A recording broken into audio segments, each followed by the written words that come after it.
बच्चों को आप जैसा कि सर ने बताया कि आज बसंत पंचमी है और माँ सरस्वती जी के जन्मदिन का उत्सव है। इस जन्मदिन में हम कभी कभी ये विचार में आता है कि भगवान पूजा करेंगे पढ़ेंगे कर पूजे करने से पढ़ लेते तो पूजे करते, जैसे अभी सर एक कहीं रहे कहने का मतलब है कि पूजा करें तो पढ़ें। हमारी बुद्धि का विकास होता है, पूजा करेंगे मन शांत होता है। जो मन इधर उधर भटकता है, कहीं मोबाइल में, कहीं टीवी में, कहीं और कहीं, तो उससे हमारा मन शांत होता है, एकाग्र होता है, हम पढ़ने की ओर, अच्छा कर्म करने की ओर अग्रसर होते हैं, है ना। इसका मतलब ये नहीं है कि हम पूजा कर रहे हैं तो हमको कुछ मिल जाएगा। इसका मतलब है कि पूजा कर रहे हैं, हमारा मन होगा और हम जो कार्य करेंगे उस अच्छे कार्य में हमारा मन लगेगा और हमारा कार्य सफल होगा, है ना। हम कोई भी कार्य करें, कोई भी कर्म करें, पढ़ाई करें, इसमें जरूर अवश्य मिले। हे माता, हे सरस्वती माता, मुझे ज्ञान प्रदान करने की कृपा करें। तो उसके बाद जो हम पढ़ेंगे उसमें हमारा मन लगेगा, हमारे चित्त में वो बैठेगा और हम आगे की ओर वृद्धि करेंगे, विकास करेंगे। कभी भी ये नहीं सोचना चाहिए कि हम पूजा करेंगे तो पूजा करेंगे। पूजा करने के साथ साथ कर्म भी करना चाहिए। और विद्या की देवी और विद्या तो ऐसा धन है कि जो बढ़ता जाता है। सुने हो एक दोहा है ना, जो जो खर्चे तो बढ़े, है ना, फिर खर्चे घट जा। तो ये विद्या है, विद्या को जितना खर्च करोगे उतना बढ़ेगी। युक्ति नहीं है खर्च करने, पैसा है खर्च करोगे तो बढ़ जाएगा।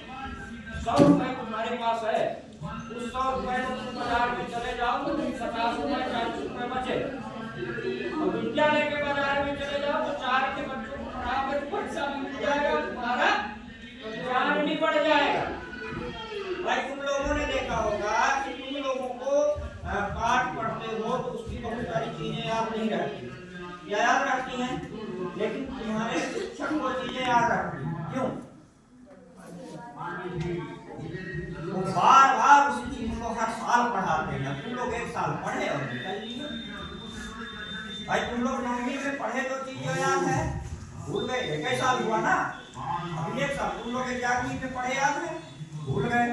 क्यों भूल गए? क्योंकि दोबारा तुमने उसका अध्ययन नहीं किया। लेकिन तुम्हारा शिक्षक जो तुमको पढ़ाता है उसी 11वीं को भी अध्ययन कर रहा है, 12वीं का भी अध्ययन कर रहा है, 9वीं का भी, 10वीं, उसको हर चीजें याद है, बहुत सारी चीजें उसको याद नहीं। क्यों?